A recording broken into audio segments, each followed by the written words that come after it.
Don't pause, don't rewind, and don't cheat. I'm going to show you two clips here. One where someone is boosting, one where someone is not boosting. Your goal is to tell yourself which one the person is boosting in. I guarantee you, you're going to be confused. During the third North American Rocket League qualifier, viewers noticed something different. No, it wasn't a Merc or a hot shot or some random car or flag or decal. No, it was boost. Typically in the pro scene, you're going to see a lot of very standardized boost. There's a lot of ions, there's a lot of alpha boost, and just boosts that are very sleek and attractive, but yet don't have a high profile. However, a shocking amount of players were rocking grass boost. Now, your first thought is, why?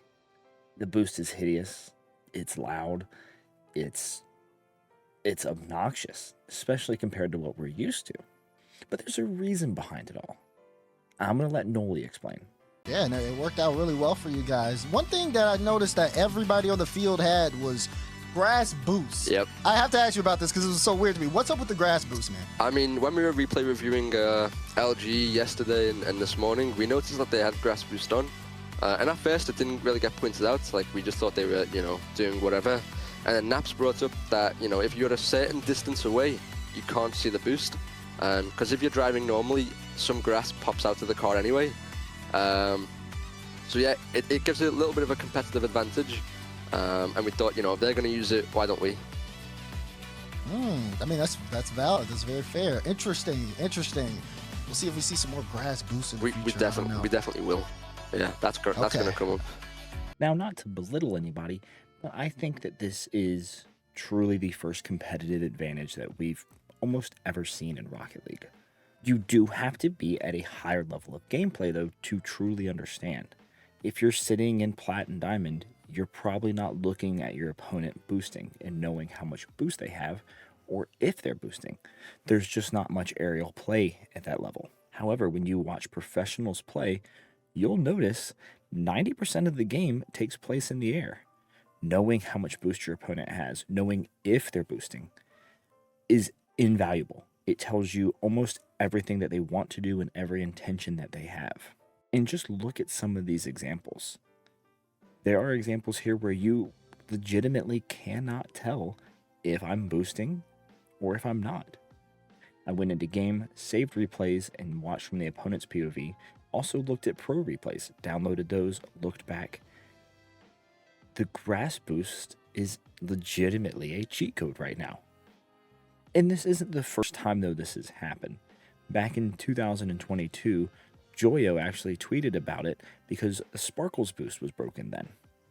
Some people will remember that players were using the Sparkles boost, I believe specifically on the Batmobile too, because it was invisible. It is vitally important to playing at the highest levels of the game to know if your opponent is boosting. You position yourself based on where they're boosting, how they're boosting, are they feathering the boost? All of this is important to figure out if you are going to contest the ball a certain way. And if you can't see that boost at a certain distance, it changes the entire game. Now, I'm not saying this is going to get you from silver to gold or gold to champ. All I'm saying is there's a reason that these pro players are using it.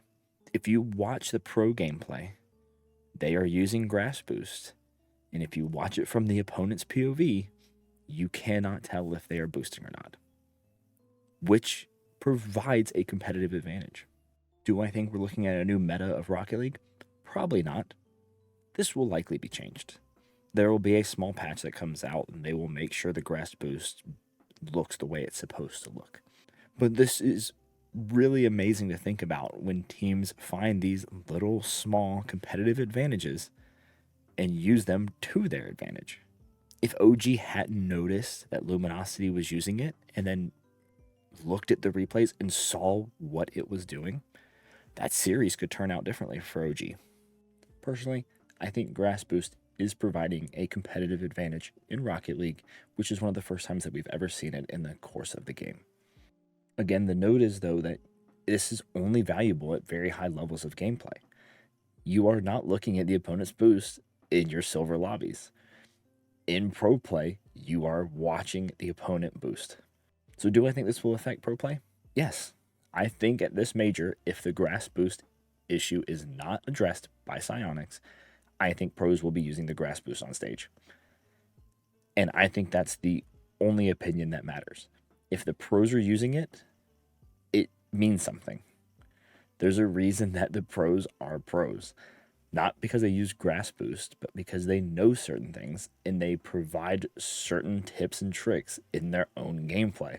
They are not going to use grass boost unless it helps them in some sort of way. Pros will always use the most undetectable boost possible. Right now, that's the uncommon grass that has been in Rocket League for 10 years.